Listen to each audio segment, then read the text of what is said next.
Ladies and gentlemen, you've brought me here today because after 40 years, the ban's been lifted. For us, it's the invention of television all over again. It's the invention of advertising all over again. After 40 long years, we can sell cigarette ads on television. We can run cigarette ads on television. And not just any cigarettes, e-cigarettes. Here's what we already know. We don't want the FDA stomping out all our excitement. We can't say they'll help anyone quit. We can't say they're healthier than cigarettes. All of this will have the FDA run us out of business in a minute. But who sells a car as a way to get from A to B? In fact, this is what your competitors are doing. Your competition is 40 years behind you. Today, I'm going to show you an advertising strategy that will make your Views, ergo e-cigarettes, the market leader. To your consumer, e-cigarettes will be the way to catch up to the machine that has overtaken them in every aspect of their lives. To your consumer, e-cigarettes will be the way to align their potential with a world that seems beyond their control. The key to this strategy is making our consumers believe that e-cigarettes will allow them to possess technology's cock. Sometimes we need to go back to go forward. So I'm going to take you back in time so you can see what I mean. Is this not working? It's okay? All right. Sounds kind of funny. Okay. Now, nobody sold cigarettes like my great-grandpa.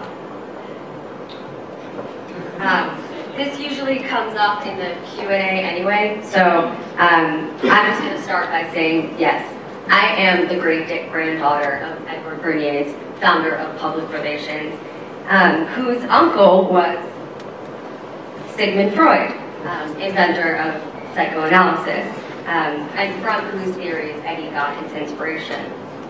Public relations, advertising, marketing, Eddie invented these industries. And his very first campaign was Lucky Strike. In 1929, a lady couldn't smoke in public. Half the market lost to a silly social taboo. But Eddie, always the hero for business, figured out a way to sell cigarettes to women by selling women on the idea of smoking. To do this, he consulted a psychoanalyst. What are cigarettes to women, he asked. Cigarettes, he found out, were symbols of male power. Cigarettes were cocks. Putting these ideas to work, Eddie staged the very first public relations event. He persuaded a group of debutantes to light up in public, and he called their cigarettes torches of freedom. The New York Times printed this as a headline the next day, and the idea of women smoking was linked forever in the public's mind to women's freedom. Congratulations, Lucky Strike. An ancient prejudice has been removed. Now, to the present.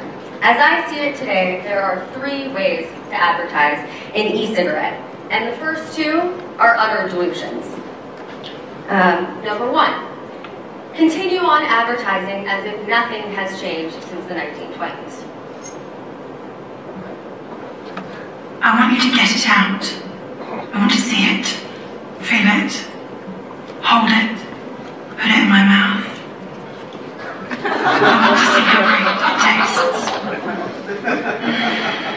If you're going to vape with VIP. So these kind of low-budget ideas should make us all grateful these things have been illegal for 40 years.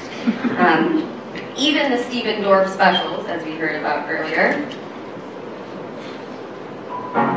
For us smokers, times have changed. But with blue, we can still be ourselves.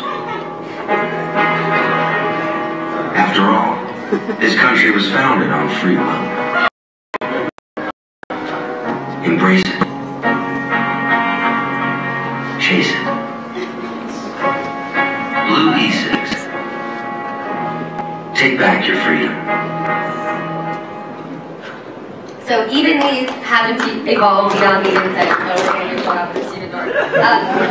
Even these haven't evolved beyond the insights of my great granddad almost 100 years ago. And that's the first way. The second way is you pretend that e-cigarettes are analog cigarettes. You obsess about the size, shape, weight, feel until you're no better than a fleshlight. This is the strategy of the Enjoy King.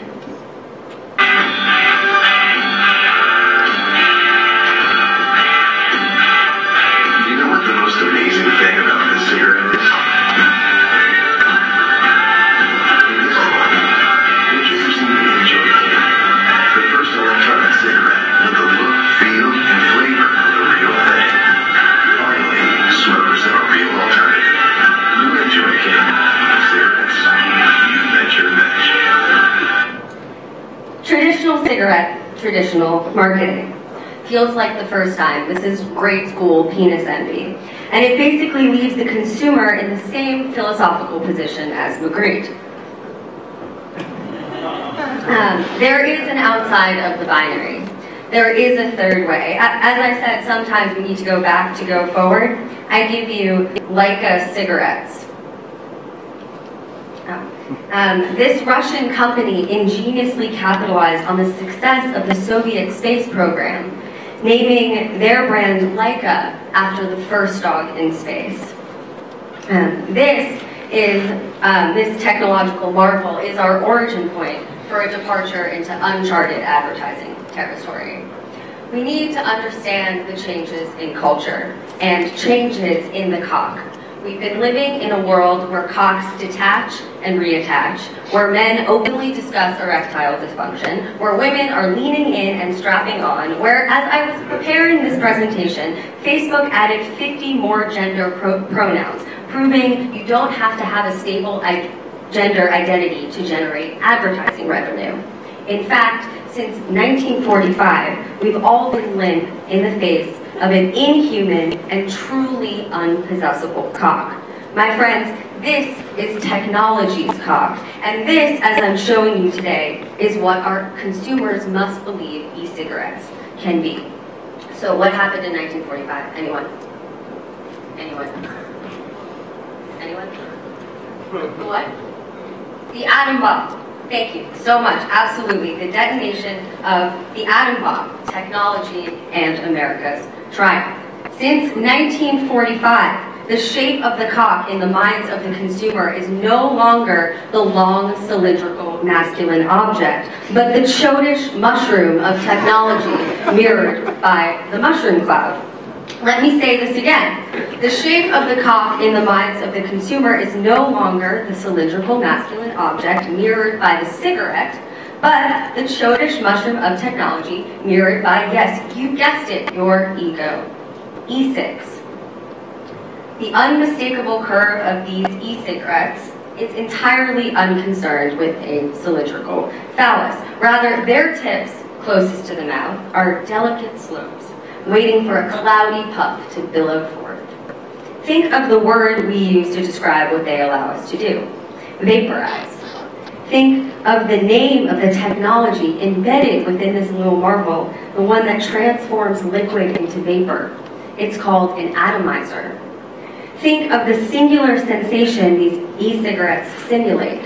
It's the hit. Now, will cigarettes kill you? Yes. Will e-cigarettes kill you? Who knows? The point I want to bring out to you is that the proximity to death, one step removed, is the essential characteristic that distinguishes e-cigarettes from cigarettes. It is also the essential characteristic that distinguishes the cock of the past from the cock of our retro future present. The cock of the past was supposed to be reproductive, regenerating itself through its own power and decidedly human potential. The cock of the present is destructive rather than reproductive. Paranoid by its own irrelevance, the human cock becomes embattled and relies on a prosthetic of technology, which it stands next to, one step removed, and to which it must bow to itself. The cock that has risen, pun slightly intended, is machine rather than flesh. This is why, my friends, advertising e-cigarettes as the male member is a strategy fit for 1944, not 2014. Your competitors are tying e-cigarettes to the human phallus and human free will.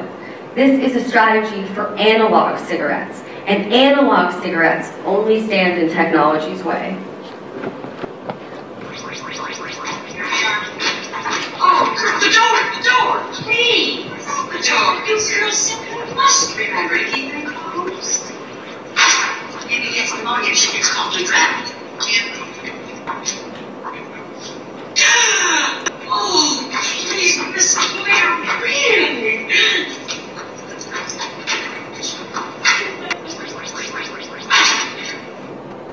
How can you possess the power of technology smoking analog cigarettes? As Emmy, the supercomputer from this Hepburn Tracy classic, shows us, you can't. If a machine has replaced your job, how can you keep a job next to a machine? Switch to e-cigs. Emmy also falls into a long and now irrelevant tradition of naming technology after women, particularly vehicles. Cars, ships, planes, cannons. Here is the M16 atomic cannon, the first artillery-fired atomic weapon, also known as the Grable, after Betty Grable, the first actress to insure a part of her body, her legs, for $1 million. I chose Grable not only because she died of lung cancer the same week that Varig Flight 820 crashed because of an improperly discarded cigarette, but because I wanted to point out the complexity in this chain of associations between Grable's long, thin legs and the long, thin cannon, both phallic objects of desire for our needle-dick soldiers. Here, technology anthropomorphizes into a movie star. The movie star becomes a cyborg, broken down into insurable parts. Now you'd be surprised at how many gender studies PhDs are my interns and how helpful they are. The contemporary consumer is enmeshed in 70 years of these concatenations. In the age of the atom bomb and the iPhone, we are at an apex in anthropomorphized technology and cyborg humans. Our advertising strategy needs to take this as the given. If we want to produce desire in our consumer, the motto is computer chips, not lips.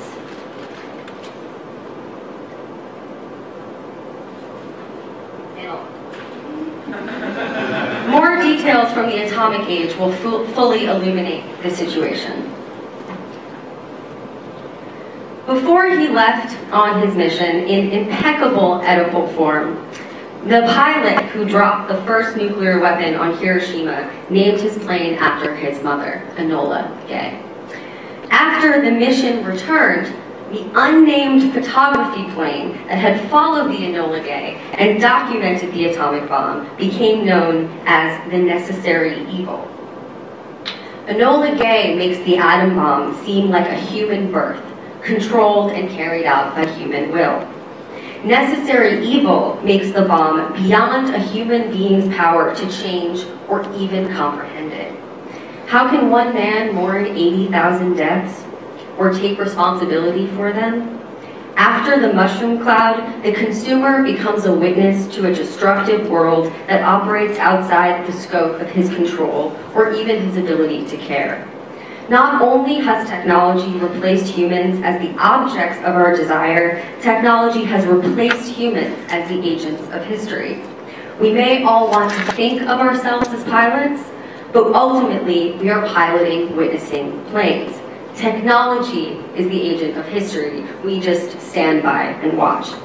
Now, 20 years later, when Buckminster Fuller argued that we were all pilots of Spaceship Earth, he was placing human beings at the helm of the world that was already regulated and run by machines. This isn't the agency of piloting the Enola Gay. This is the agency of piloting the Necessary Evil. The agency to stand by and watch, holding our dicks and our cigarettes. But what if we were holding an e-cig? Oh, that way. What if there was a way we could partake in technology's power? What if there was a way we humans could be powerful again? Ladies and gentlemen, if we frame our campaign right, I promise that when our customers realize the coltan we're mining for the computer chips in e-cigarettes come from right next door to the mines where we got the uranium for the atom bomb, that our disposables just add more batteries leaching into the landfill, and that e-cigarette smokers may inhale metal, it'll just be more things to vape about. Now, I'm honored to take you into the future of e-cigarette advertising. Please close your eyes. Come with me. Namaste. The ad begins. We're in a yoga studio, close up on the teacher in spandex. She's wearing a necklace with a pendant of the whole earth. She's young, she's radiant in that graceful way. Then we're in the inside of her car, looking over her control center dashboard, GPS smoothly navigating her over the Golden Gate Bridge.